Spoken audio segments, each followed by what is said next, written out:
नमस्कार दोस्तों, डेट है आज की 6 अगस्त 2022 और स्वागत है आपका एटोयल डिस्कशन में।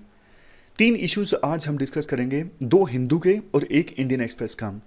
सबसे पहला आर्टिकल हम डिस्कस करेंगे न्यू एज डिजिटल कॉमर्स से संबंधित। ओएनडीसी क्या है, बेसिक्स क्या है, क्या चैलेंजेस आ सकते हैं, सब कुछ डिस्कस करेंगे इस आर्टिकल में। नेक्स्ट आर्टिकल हम डिस्कस करेंगे इंडियन एक्सप्रेस का डेटा प्रोटेक्शन बिल के वापस लिए जाने से संबंधित। सबसे लास्ट में आर्टिकल हम डिस्कस करेंगे क्लाइमेट चेंज से संबंधित इंडिया ने जो कमिटमेंट्स की है ना, वो क्या है और कंसर्न्स क्या है। मतलब प्रधानमंत्री मोदी ने जो प्रोमिसेस किए थे उससे कमिटमेंट किस प्रकार से अलग हैं और इससे इंडिया की जो पोजीशन है वो कैसे वीक होती है। चलिए डिस्कशन स्टार्ट करते हैं। First important article e commerce में आने वाले चैलेंजेस को एड्रेस करने से संबंधित है। आप जीएस पेपर सेकंड के इस टॉपिक से आर्टिकल को रिलेट कर सकते हैं। देखो, आज का जो समय है ना वो ई कॉमर्स का है और इसमें ना बड़ी बड़ी जो कंपनीज है ना उन्होंने अपनी डोमिनेंस इस्टेब्लिश करके रखी है, लेकिन जो छोटे दुकानदार है ना, छोटे सेलर्स, हमारे घरों के आसपास के वाले दुकानदार, वो ना ई कॉमर्स का फ़ायदा नहीं उठा पा रहे हैं। इसीलिए सरकार ने ना एक प्लेटफॉर्म लॉन्च किया है जिसका नाम है ओएनडीसी। ओएनडीसी का देखो पूरा नाम है open network for digital commerce. इस प्लेटफॉर्म को लॉन्च करने का मकसद ये है, ये इंश्योर करना कि जो छोटे छोटे दुकानदार हैं ना वो भी ई कॉमर्स का फ़ायदा उठा पाएं, यानी ई कॉमर्स हमारे देश में डेमोक्रेटाइज हो जाए। देखो, एक चीज़ तो आप भी मानोगे कि हमारे देश में ना पेमेंट सिस्टम में एक बहुत बड़ी क्रांति यानी रेवोल्यूशन आई है। आप गली में जाते हो, आइसक्रीम वेंडर से 20 रुपये की आइसक्रीम खरीदते हो और ऑनलाइन पेमेंट कर देते हो। आज से कुछ साल पहले ये किसी ने इमेजिन भी नहीं किया होगा। इवन हम ऑनलाइन कुछ चीज़ परचेज करते थे तब भी कार्ड वगैरह से हमें पेमेंट करनी होती थी, लेकिन यूपीआई जब से हमारे देश में आया है ना तो पेमेंट सिस्टम में क्रांति आ गई है। ऐसी क्रांति तो अभी तक फिलहाल डेवलप कंट्रीज में भी नहीं आई है।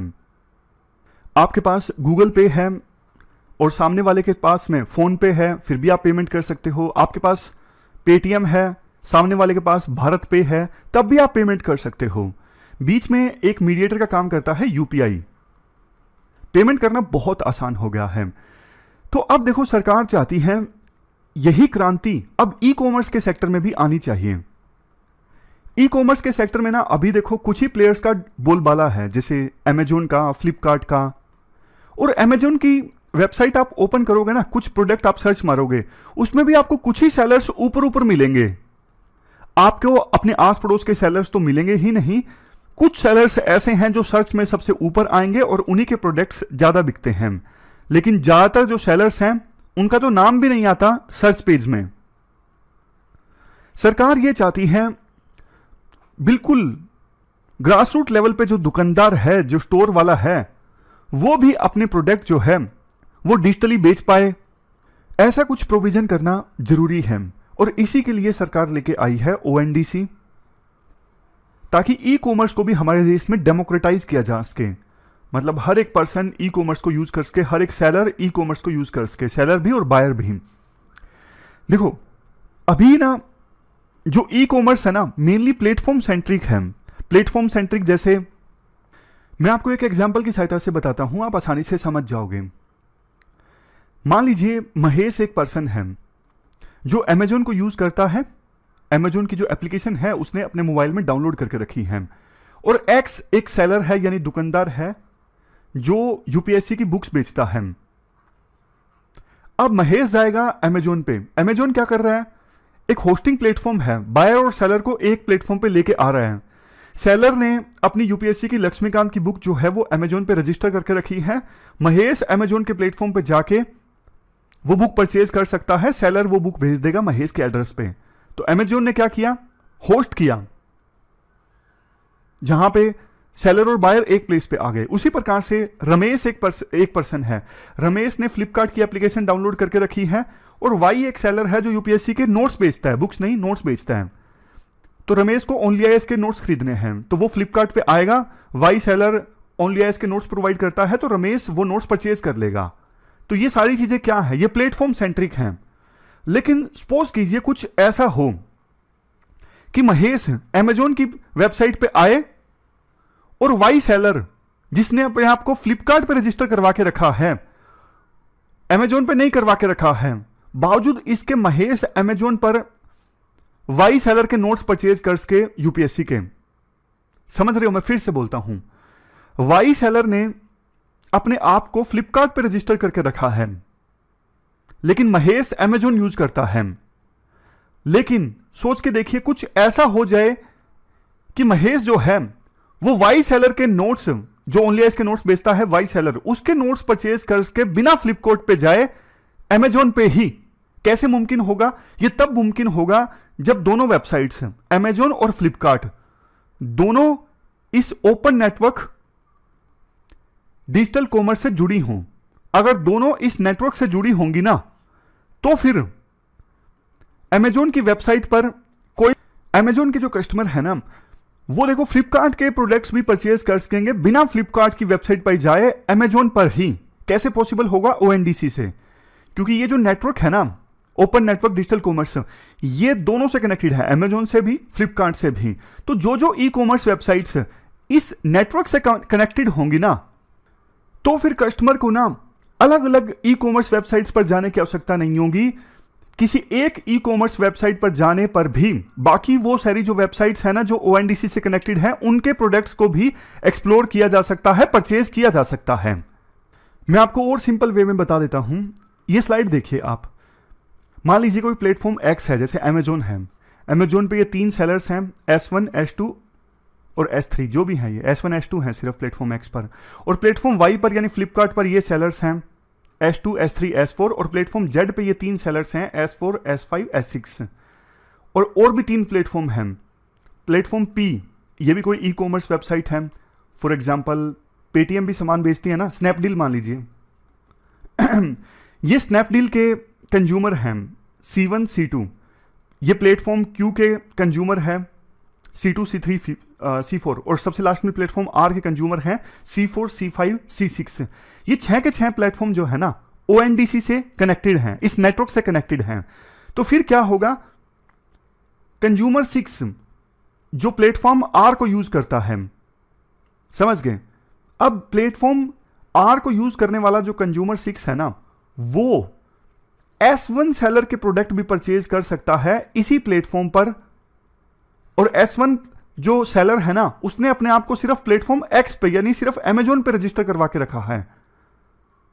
बीच में कड़ी का काम करेगा क्या? ओएनडीसी। जैसे अभी यूपीआई बीच में सबको जोड़ देता है ना, पेटीएम को, भारत पे को, फोन पे को, गूगल पे को, सबको, व्हाट्सएप को आपस में जोड़ने का काम कौन कर रहा है? यूपीआई। उसी प्रकार से ओएनडीसी सभी सेलर्स को और सभी कंज्यूमर्स को आपस में जोड़ने का काम करेगा। यानी यूपीआई की सक्सेस को अब सरकार रेप्लिकेट करना चाहती है ई कॉमर्स के क्षेत्र में। अब आपके मन में एक क्वेश्चन ये जरूर आया होगा कि ये ओएनडीसी क्या कोई वेबसाइट होगी क्या? नहीं, ये वेबसाइट नहीं होगी। यूपीआई कोई वेबसाइट थोड़ी ना है। यूपीआई सीधा बैकडोर में काम करता है ना, उसी प्रकार से ओएनडीसी ये बैक चैनल में काम करेगा। नेटवर्क है जो आपस में कनेक्ट कर देगा। खुद अपने आप से ये कोई होस्टिंग प्लेटफॉर्म नहीं होगा। कहीं आप सोचो सरकार अपनी ई कॉमर्स वेबसाइट बनाएगी, नहीं। एक नेटवर्क होगा जो विभिन्न ई कॉमर्स वेबसाइट्स को आपस में जोड़ेगा। एक प्लेटफॉर्म के जो सेलर हैं दूसरे प्लेटफॉर्म पे अपने सामान बेच सकेंगे, एक प्लेटफॉर्म का जो कंज्यूमर है दूसरे प्लेटफॉर्म पे जो सामान रजिस्टर्ड है उनको खरीद सकेंगे। तो ये नेटवर्क आपस में सबको जोड़ देगा। ये नॉट फॉर प्रॉफिट ऑर्गेनाइजेशन होगा।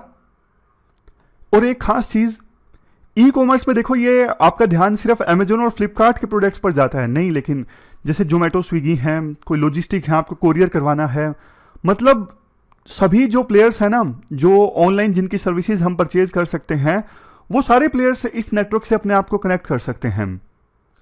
ओएनडीसी की बात करें तो देखो, ये सेल्फ सस्टेनेबल फाइनेंशियल मॉडल पर आधारित होगा ये नेटवर्क। और डे टू डे के ऑपरेशंस के लिए किसी के गाइडेंस लेने की आवश्यकता नहीं पड़ेगी, किसी शेयर होल्डर से या फिर मेंबर से। इस प्रकार से देखो, हमने ओएनडीसी के जो बेसिक्स हैं वो डिस्कस कर लिए हैं। अब देखो, ये जो प्लेटफॉर्म है ना, इसके ट्रायल पहले तो 5 सिटीज़ में चल रहे थे हमारे देश में, अब 18 सिटीज़ में चल रहे हैं। आर्टिकल में कहा जाता है जैसे जैसे ये प्लेटफॉर्म बड़ा होगा, इस प्लेटफॉर्म के तहत जो ट्रांजैक्शंस है ना इंक्रीज होंगी। अब जाहिर तौर पर ज़्यादा ट्रांजैक्शंस जब होंगी तो डिस्प्यूट भी पैदा होंगे दुकानदार और कंज्यूमर के बीच में, क्योंकि ऑनलाइन ट्रांजैक्शन हो रही है। तो इस डिस्प्यूट को रिजोल्व करने के लिए ना ऑनलाइन डिस्प्यूट रेजोल्यूशन की आवश्यकता है।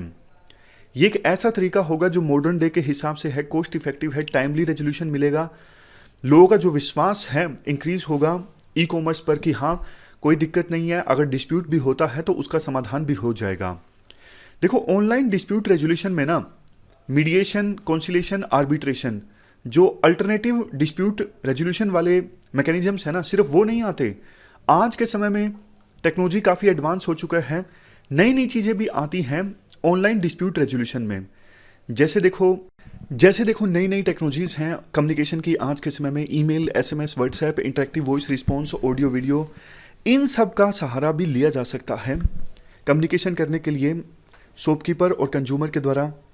या फिर देखो आज के समय में तो आर्टिफिशियल इंटेलिजेंस का भी इस्तेमाल किया जा सकता है। अगर आपने स्विगी जोमेटो यूज़ किया हो ना, काफ़ी बार आपने देखा होगा आपकी कोई शिकायत होती है, जैसे खाना अच्छा नहीं आया, क्वालिटी ठीक नहीं है, लीकेज है खाने में, तो आप ना कस्टमर चैट पे क्लिक करते हो और ना बहुत बार तो कंप्यूटर ही आपसे इंटरेक्ट करता है और आपका जो रिफंड है आपको वापस मिल जाता है।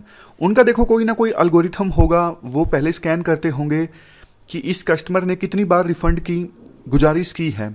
अगर रेयरली आपने की है तो इसका मतलब आपकी जो रिक्वेस्ट है वो जेन्युइन रिक्वेस्ट है, आप बोल रहे हो कि खाने में लीकेज है, खाने की क्वालिटी अच्छी नहीं है, तो सही है। एल्गोरिथम में उन्होंने ये भी फीड किया होगा कि कोई अगर बार बार इस प्रकार की रिक्वेस्ट कर रहा है तो फाइनली फिर कॉल जाए कस्टमर केयर के पास में। तो मतलब ये जो सिस्टम है ना आर्टिफिशियल इंटेलिजेंस का कि आप बोर्ड के साथ में इंटरेक्ट करते हो, बहुत सही है। अब सरकार भी देखो ऑनलाइन डिस्प्यूट रेजोल्यूशन को ज़्यादा तवज्जो देने लगी है। जैसे एग्जाम्पल के तौर पर national payment corporation of India, हमारे देश में जो पेमेंट ऐप्स हैं ना, उनको बोला गया national payment corporation of India के द्वारा कि आप अपने अपने प्लेटफॉर्म्स पर ओडीआर को अडोप्ट करो कस्टमर्स के कंप्लेंट्स एंड ग्रेवेंसेस को एड्रेस करने के लिए। जैसे गूगल पे आपने कोई ट्रांजैक्शन की, आपको शिकायत है कि ट्रांजैक्शन पहुंची नहीं और पैसा कट गया, तो वहाँ पे ये ओडीआर सिस्टम होगा डिस्प्यूट रिजोल्व करने के लिए। तो पर्टिकुलर डिस्प्यूट आपकी तुरंत रिजोल्व हो जाएगी। ट्रैक कर सकते हो कि आपकी रिक्वेस्ट अभी किस स्टेज पे है, आपका जो ट्रस्ट है और ज़्यादा बढ़ेगा ऑनलाइन ट्रांजैक्शंस पर। हमारे देश में देखो जितना ज़्यादा ओडीआर का यूज़ होगा ऑनलाइन डिस्प्यूट रेजोल्यूशन का, उतना ही कम लिटिगेशंस आएंगी कोर्ट के पास में। कोर्ट का काम जहां एक तरफ कम होगा, कंज्यूमर्स की प्रॉब्लम्स का जल्दी समाधान निकलेगा, सरकार में प्लेटफॉर्म्स पे ट्रस्ट इंक्रीज होगा, कस्टमर का ब्रांड लॉयल्टी बनेगी जो प्लेटफॉर्म इस प्रकार के सिस्टम को यूज़ करेगा, और ओवरऑल इंडिया में ई कॉमर्स मार्केट जो है वो बड़ी होगी, इंडिया की इकोनॉमी को भी फायदा होगा। तो ये पूरा हमने आर्टिकल डिस्कस किया ओएनडीसी से संबंधित। चलते हैं आगे। इसके बाद नेक्स्ट आर्टिकल इंडियन एक्सप्रेस का पर्सनल डेटा प्रोटेक्शन बिल के वापस लिए जाने से संबंधित है। आप जीएस पेपर सेकंड के इस टॉपिक से आर्टिकल को रिलेट कर सकते हो। क्या कंटेस्ट है? देखो minister for the ministry of electronics and IT ने पर्सनल डेटा प्रोटेक्शन बिल 2019 वापस ले लिया। सोच के देखिए, काफ़ी समय से हम डिस्कस कर रहे थे ये बिल पास होगा, लेकिन अब ये बिल वापस लिया जा चुका है। सरकार ने तर्क ये दिया है कि हम कॉम्प्रिहेंसिव बिल डेटा को प्रोटेक्ट करने के लिए फिर से पार्लियामेंट में प्रेजेंट करेंगे। ये देखो बोला गया है सरकार के द्वारा कि जेपीसी यानी जॉइंट पार्लियामेंट्री कमेटी की रिपोर्ट के आधार पर एक कॉम्प्रिहेंसिव लीगल फ्रेमवर्क हम तैयार करेंगे और उससे संबंधित बिल पार्लियामेंट में फिर से प्रेजेंट करेंगे। अगर देखो इस बिल के बैकग्राउंड के बारे में हम जानें तो एपी शाम रिटायर्ड जस्टिस थे, उनकी अध्यक्षता में एक कमेटी गठित की गई थी जिसने अक्टूबर 2012 में एक डिटेल्ड फ्रेमवर्क तैयार किया था कैसे हमारे देश में प्राइवेसी को प्रोटेक्ट किया जाए। लेकिन इनके जो प्रपोजल्स हैं उसका कोई खास रिजल्ट निकला नहीं। बाद में आधार का केस आ गया कोर्ट में कि आधार वैलिड है या फिर नहीं है। इसके बाद कोर्ट में प्राइवेसी से संबंधित भी केस आ गया कि राइट टू प्राइवेसी एक फंडामेंटल राइट है या फिर नहीं है। इस बीच देखो सरकार ने ना एक कमेटी गठित कर दी BN श्री कृष्णा की अध्यक्षता में जुलाई 2017 में कि वो रिकमेंडेशंस दे बिल कैसा होना चाहिए, प्राइवेसी को प्रोटेक्ट करने के लिए सरकार को क्या करना चाहिए। इसके बाद देखो इसी साल अगस्त में ना 9 जज की एक बेंच ने ना सर्वसहमति से ये बोला पुट्टास्वामी केस में कि राइट टू प्राइवेसी जो है वो एक फंडामेंटल राइट है। जस्टिस DY चंद्रचूड़ जिन्होंने मेजॉरिटी ओपिनियन लिखी थी इस जजमेंट में, उन्होंने कहा था कि सरकार ने जो कमेटी गठित की है ना, बी एन श्री कृष्णा, ये एक पॉजिटिव साइन है कि सरकार अब प्राइवेसी को प्रोटेक्ट करने के लिए कानून लागू करना चाहती है। दिसंबर 2019 में सरकार ने personal data protection bill 2019 parliament में इंट्रोड्यूस किया। बाद में ये जो बिल था, इसका ड्राफ्ट रेफर किया गया जेपीसी को, ज्वाइंट पार्लियामेंट्री कमेटी को, जिसमें 30 एमपीज थे। अब देखो, इस कमेटी ने 2 साल बाद अपनी रिपोर्ट सेंड की, लेकिन रिपोर्ट आने के बाद सरकार ने कहा कि हम ये जो बिल है वापस ले रहे हैं, कॉम्प्रिहेंसिव लीगल फ्रेमवर्क फिर से लेके आएंगे प्राइवेसी को प्रोटेक्ट करने के लिए। लेकिन राइटर ये बोलते हैं, जेपीसी ने यानी ज्वाइंट पार्लियामेंट्री कमेटी ने कहीं भी ये नहीं रिकमेंड किया कि सरकार इस बिल को वापस ले ले। इसके बाद राइटर बोलते हैं, देखो वैसे तो सरकार बोलती है कि हम हमारे देश की डिजिटल इकोनॉमी को $1 ट्रिलियन का बनाना चाहते हैं, लेकिन जब देखो डेटा को प्रोटेक्ट करने के लिए कोई एक्ट ही नहीं है, तो कैसे सरकार वो इकोसिस्टम प्रोवाइड कर सकेगी? जो डिजिटल कंपनीज हैं उनका विश्वास सरकार में जगेगा। इकोसिस्टम जरूरी है। अगर डिजिटल कंपनीज का फलना फूलना, आप चाहते हो कि डिजिटल कंपनीज फले फूलें, लेकिन इतने सालों के बावजूद आप भी देख रहे होंगे कितने साल हो गए बात करते करते कि बिल आया है, प्रोविजन ये है। 6-7 बार तो हम ही बिल के प्रोविजंस डिस्कस कर चुके हैं, लेकिन अब बिल वापस लिया जा चुका है, फिर से नया बिल आएगा। इसके बाद कुछ और पॉइंट्स हैं क्रिटिसिज्म करने के लिए। राइटर बोलते हैं, देखो अगर डेटा प्रोटेक्शन का एक्ट बनता है, सरकार अच्छे से डेटा प्रोटेक्ट करेगी, तो यूजर्स का जो ट्रस्ट है ना कंपनीज के ऊपर और बढ़ेगा। और बहुत सारी इंडियन कंपनीज, उनको इसलिए काम नहीं मिलता क्योंकि डेवलप कंट्रीज की जो कंपनीज है ना, काफ़ी उनको ये लगता है कि आप हमारा डेटा सुरक्षित नहीं रख सकोगे, डेटा बेच दोगे। लेकिन कानून होगा तो फिर वो कंपनीज भी इंडिया की कंपनीज पे विश्वास करने लगेंगी। अब सजेशंस दिए जाते हैं राइटर के द्वारा, कुछ नया जो लॉ आए ना, उसमें फोकस किया जाए पर्सनल डेटा पर और नॉन पर्सनल डेटा को एक्सक्लूड किया जाए। पर्सनल डेटा जिससे आप एक इंडिविजुअल की पहचान कर सकते हैं, जैसे नाम, phone number, chat history, credit history, profile details.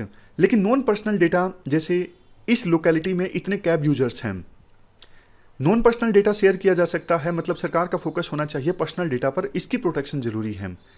Next, सरकार पर भी रिस्ट्रिक्शंस लगानी जरूरी है कि वो इंडियन सर्विलियंस लॉज का ठीक से इस्तेमाल करे, मिसयूज ना करे सर्विलियंस लॉज का सिक्योरिटी के नाम पर डेटा कैप्चर करने के लिए और बाद में उसका मिसयूज करने के लिए। तो क्या किया जा सकता है? सिक्योरिटी एजेंसीज कम से कम डेटा कलेक्ट करें और कम से कम समय के लिए उसे स्टोर करके रखें।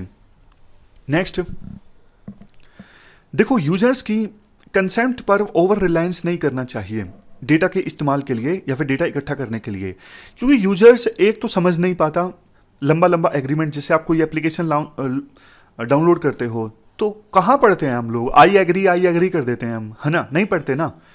तो यूजर की कंसेंट पर ज़्यादा ओवर रिलायंस नहीं करना है, ये दोनों के लिए हानिकारक है। एक तो देखो इंडिविजुअल्स भी परेशान होते हैं बार बार कंसेंट देना, दूसरा कंपनीज भी, उनके लिए कंप्लायंस बर्डन इंक्रीज हो जाता है जब हर एक चीज़ के लिए जो कंसेंट है वो फिर से ली जाती है। जैसे यूरोपियन यूनियन का कानून जो है ना, उसमें ये बोला गया है कि बिजनेस फर्म्स के लेजिटिमेट इंटरेस्ट हैं पर्सनल डेटा को प्रोसेस करने में और हर एक स्टेप पर कंसेंट लेने की आवश्यकता नहीं है यूजर्स की, एक ही समय में ली जा सकती हैं।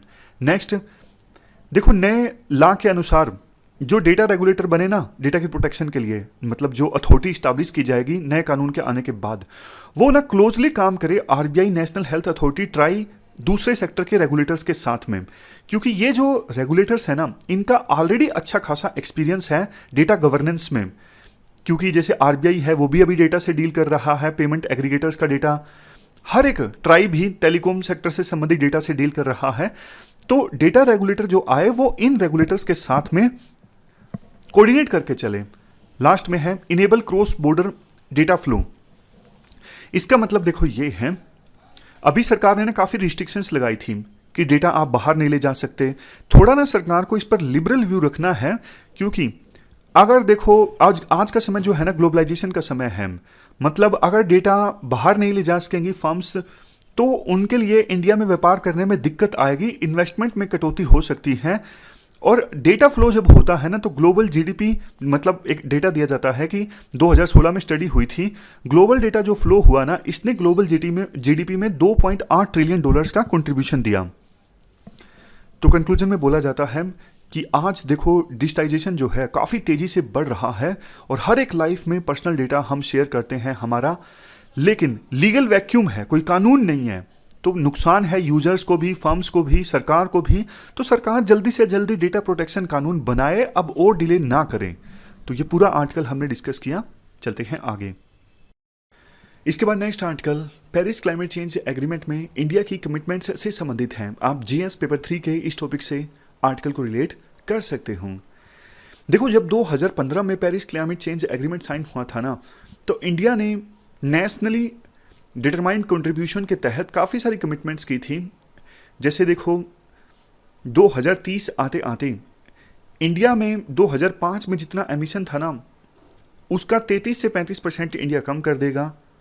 2030 आते आते 40% जो इलेक्ट्रिसिटी जनरेट होगी ना इंडिया में, वो non fossil based energy sources से होगी। इसके तहत 2030 आते आते 2.5 से लेके 3 gigaton carbon dioxide sink India establish करेगा through additional forest and tree cover. अब देखो, पेरिस क्लाइमेट चेंज एग्रीमेंट में ये भी कहा गया था कि हर 5 साल बाद विभिन्न देशों को अपने जो ये टारगेट्स हैं ना, वो अपडेट करने हैं। तो अब इंडिया ने भी अपने टारगेट्स जो हैं अपडेट किए हैं। अब इंडिया ने बोला है 2030 आते आते हम 2005 में इंडिया के जितना एमिशन होता था ना, उससे 45% कम कर देंगे, और 2030 आते आते 50% जो इलेक्ट्रिसिटी इंडिया में जनरेट होगी ना, वो non fossil fuel based energy resources से होगी। तो इस प्रकार से इंडिया ने टारगेट्स अपडेट किए हैं। इसके बाद देखो, राइटर ये बोलते हैं, आपको पता है इंटरनेशनल पॉलिटिक्स में ना नेगोशिएशन होती रहती है विभिन्न देशों के बीच, खास करके डेवलप्ड और डेवलपिंग कंट्रीज के बीच, कि कौन कितना एमिशन कम करेगा, कौन कितना एक्शन लेगा क्लाइमेट चेंज के इश्यू पर। इंडिया जैसे डेवलपिंग कंट्रीज का तर्क ये होता है कि आपने मेजोरली कंट्रीब्यूट किया है एमिशंस में। हमारे यहाँ तो इंडस्ट्रियल रेवोल्यूशन अभी तक नहीं आया है, आपके यहाँ पे आया, आपने एमिशन किया है, जिसका रिजल्ट है कि ये क्लाइमेट चेंज हो रहा है, तो आप ज़्यादा एक्शन लीजिए। इंडिया में चूंकि देखो जनसंख्या ज़्यादा है, तो ओवरऑल एमिशन इंडिया में ज़्यादा होता है, बट चूंकि जनसंख्या ज़्यादा है, पर कैपिटा एमिशन अभी भी इंडिया में काफ़ी ज़्यादा कम है। अब देखो, एक दिक्कत ये है, प्रधानमंत्री मोदी ना यूके में गए थे क्लाइमेट चेंज का समिट अटेंड करने के लिए, तो उस पे ना उन्होंने काफ़ी सारे प्रोमिसेस किए थे, 5 प्रोमिस किए थे, जिसको नाम दिया गया था पंचामृत। अब दिक्कत ये है, प्रधानमंत्री मोदी ने कुछ प्रोमिस ऐसे किए थे, जैसे नेट जीरो कार्बन स्टेटस को अचीव करेंगे 2070 आते आते, 2030 आते आते 500 गीगावाट की हम non fossil energy capacity install करेंगे। लेकिन ना प्रधानमंत्री मोदी ने जो प्रोमिस किए थे ना, उनमें से कुछ प्रोमिस फाइनली इंडिया ने जो कमिटमेंट की है ना एनडीसी में, नेशनली डिटरमाइंड कमिटमेंट में, उसमें शामिल नहीं किया गया है प्रधानमंत्री मोदी के प्रोमिसेस को। तो राइटर ये कहते हैं, जब देखो इंडिया की तरफ से ऑफिशियली थोड़ी अलग कमिटमेंट्स करनी थी, तो प्रधानमंत्री मोदी को फिर प्रोमिस नहीं करना चाहिए था क्लाइमेट चेंज से संबंधित समिट में, क्योंकि फर्दर जब इंडिया अब नेगोशिएशन करेगा ना डेवलप कंट्रीज के साथ में, तो फिर इंडिया की जो पोजीशन है ना थोड़ी वीक दिखेगी। डेवलप कंट्री बोलेंगे कि प्राइम मिनिस्टर मोदी ने ये वादा किया था, आपने नहीं निभाया, आपने जो कमिटमेंट अपडेट की उसमें प्रधानमंत्री मोदी का प्रोमिस नहीं था। तो इसलिए जब इस प्रकार की जब नेगोशिएशंस करनी हो ना, तो इंडिया को अपनी जो कमिटमेंट है, जो प्रोमिस है, वो सोच समझ के जाहिर करना चाहिए इंडिया के इंटरेस्ट में। और क्लाइमेट चेंज भी एक बड़ी पिक्चर इंडिया को देखनी चाहिए जाहिर तौर पर। तो ये हमने पूरा आर्टिकल डिस्कस किया क्लाइमेट चेंज से संबंधित।